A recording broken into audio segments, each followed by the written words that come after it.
Welcome all. ஒரு டிஃப்ரெண்ட்டான breakfast recipe பார்க்கலாங்களா? வாங்க போகலாம். இதுக்கு நான் வந்து 1 கப் அளவுக்கு ரவை எடுத்திருக்கேன். அதே கப்பில் வந்து 1 கப் வந்து கோதுமை மாவு எடுத்திருக்கேங்க.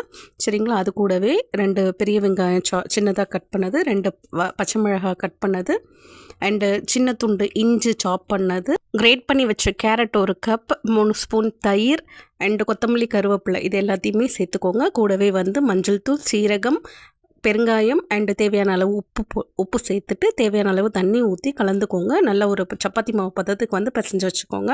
ஒரு பட்டர் ஷீட் இல்லை வாழை இலை இல்லாட்டி பிளாஸ்டிக் கவர் எது இருந்தாலும் சரி, அதை எடுத்துகிட்டு அதில் வந்து ஆயில் தடவி இதை வந்து உருண்டை பிடிச்சி தட்டிக்கோங்க. கையிலேயே தட்டுங்க. அடுப்பில் தோசை சட்டி வச்சு சட்டி சூடானதும் எண்ணெய் வச்சு க்ரீஸ் பண்ணிக்கோங்க. தட்டின மாவு அதில் போட்டு 2 பக்கமும் ஆயில் விட்டு கொஞ்சம் பெரட்டி போட்டு வெந்த உடனே எடுத்துருங்க.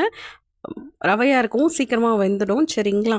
இதை டேஸ்ட் பண்ணுங்கள். இது கூட தேங்காய் சட்னி இல்லாட்டி சாஸ் எது வேணாலும் வச்சு சாப்பிட்லாம். சூப்பராக இருக்கும். Bye bye, take care.